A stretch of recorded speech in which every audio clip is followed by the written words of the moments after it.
This episode of Marijuana Today Daily is brought to you by our friends over at Curaleaf, one of the nation's top multi-state cannabis operators, now with 50 local dispensaries, 14 cultivation sites, and 13 processing facilities, serving more than 165,000 registered medical marijuana patients. Check them out over at curaleaf.com, spelled Curaleaf.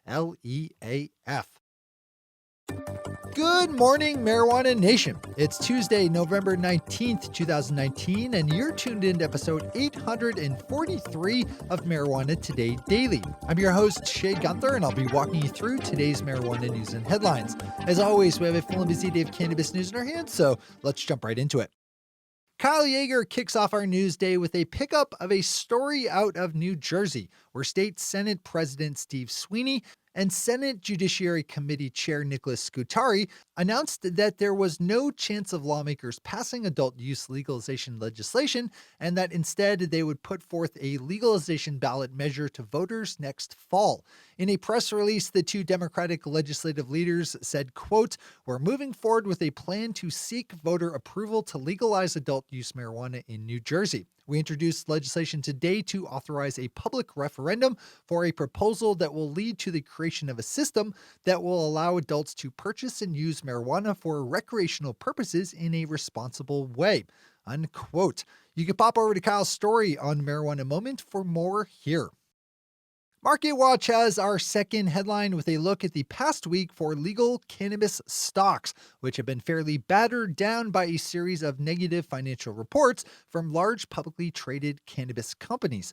We've seen fairly dismal results from companies like Canadian firms Canopy, Tilray, Aurora, Kronos Group, and the Green Organic Dutchman, which have all seen their stock prices driven down in turn. Aurora fell 17% just on Friday and is down nearly 40% just in the last month.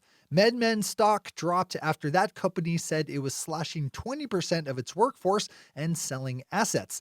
These are interesting times for cannabis for sure. This is also a pretty good storyline to track closely, even if you don't trade any stocks yourself. Kyle's back with a top story bookend with a good piece about some of the responses among leading Democratic presidential candidates to former Vice President Joe Biden's ridiculous reservations over legalizing marijuana because it could potentially be a gateway drug, which we all know it's not. Senator Bernie Sanders said as much in response to Biden's drug warrior position, pledging in a tweet to legalize marijuana and to expunge all past cannabis crimes. Just a cool note on that tweet, Senator Sanders actually retweeted Marijuana Moment's Tom Angel in making his pledge. Nice work being influential, Tom. I think candidate Andrew Yang may have had the best response, though, posting pictures of him in a commercial cannabis cultivation facility, exalting all of the legal business around him. This is a good one to open up, even if just to see Yang's photos. Top-notch campaigning there. Those are our top stories for today. It's time for Marijuana Today Daily Headlines Blitz. Before we blitz out in headlines, let's quickly thank our sponsor, Curaleaf, one of the nation's top multi-state cannabis operators with 50 local dispensaries, 14 cultivation sites, and 13 processing facilities serving more than 165,000 registered medical marijuana patients. Big congrats to everyone at Curaleaf for the opening of their 50th dispensary located down in Jensen Beach, Florida. Curaleaf started off in early 2018 with just a handful of stores and has quickly, since that time, become one of the biggest multi-state cannabis operators with a focus on the full legal cannabis spectrum with Curaleaf Medical Marijuana, Curaleaf Hemp, and Yuku Craft Cannabis. The folks over at Curaleaf know they also have an obligation to help advance worthy causes, which is why Curaleaf supports and promotes the Veterans Cannabis Project, which fights for medical marijuana access by military veteran patients, and that you can learn more about over at vetscp.org, vetscp.org. And as always, you can open up curaleaf.com to read about all the cool things everyone at Curaleaf is up to today. Big thanks to everyone at Curaleaf for helping make today's show possible. All right, time for the Blitz. Back with this third story on the day, Kyle covers a tweet tweeted on Sunday by New York Congresswoman Alexandria Ocasio-Cortez saying, quote, "Marijuana should be legalized and drug consumption should be decriminalized. These are matters of public health." Unquote. As Kyle points out in his story, there's growing support in mainstream progressive politics for removing criminal penalties for possessing small amounts of all drugs. More of this, please. Jeff Smith over at Marijuana Business Daily pulled together a comprehensive look at the soon-to-launch adult use market in Michigan, which is expected to generate around $1.5 billion per year in sales, and that will open up on December 1st, which I reported on recently. Jeff's story does a good job of laying out all the important numbers needed to get a basic handle on the storyline, including the 276,253 registered medical marijuana patients in the state, one of the more populated programs in the country.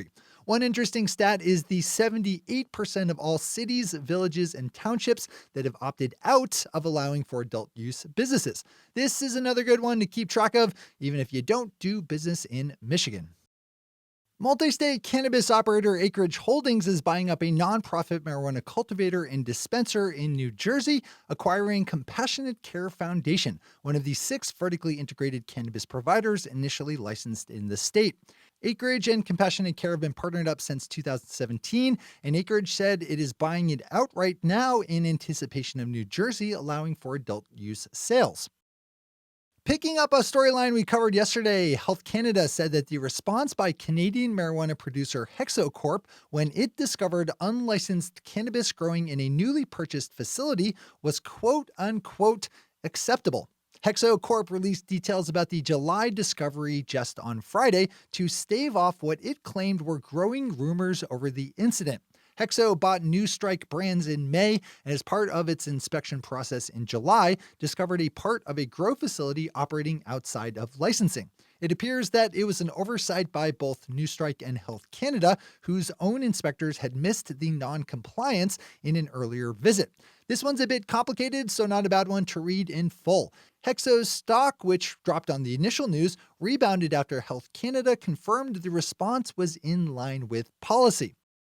The Boston City Council will consider a proposal to create a new oversight board to handle legal marijuana licensing, as so far there are exactly 0 adult use dispensaries in the city, even as there are 13 host community agreements signed with potential retailers. The council will look at a proposed ordinance tomorrow that would form a new board to be appointed by Mayor Marty Walsh to oversee the rollout of adult use legalization.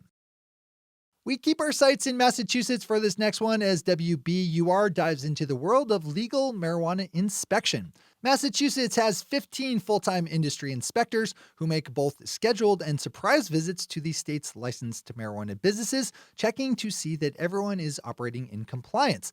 This is easily one of the nicer benefits of having a legal market, and I think it's worth the time to read a bit now on how it's all done, at least in the Bay State. Give this one a read. And finally for today, Matt Lamers at Marijuana Business Daily wraps up our news day with a story up in Canada about a fund of $676,000 Canadian that will be set aside by the British Columbian government to help illicit marijuana market participants transition into the fully legal market. A team of consultants will be hired as part of the program who will work to assist illicit BC marijuana market entrepreneurs and growers to get licensed and legal. Those are headlines and news for the day. I'll be back with you again tomorrow morning with another information-packed episode of Marijuana Today Daily. But in the meantime, if you have any stories to share or feedback to give, zip us an email to headlines@mjtodaydaily.com. And while you're clicking around the interwebs, swing over to our website at mjtodaydaily.com to find links to all the news we cover. Thanks to our sponsor, Cureleaf, and to our awesome patron listeners for the support that makes this show possible. To join the illustrious ranks of the patron listeners yourself, swing over to our website at mjtodaydaily.com and click on that big blue button at the top of the page that says Become a Patron. I'm your host, Shay Gunther. Thanks for tuning in, starting your day with marijuana today.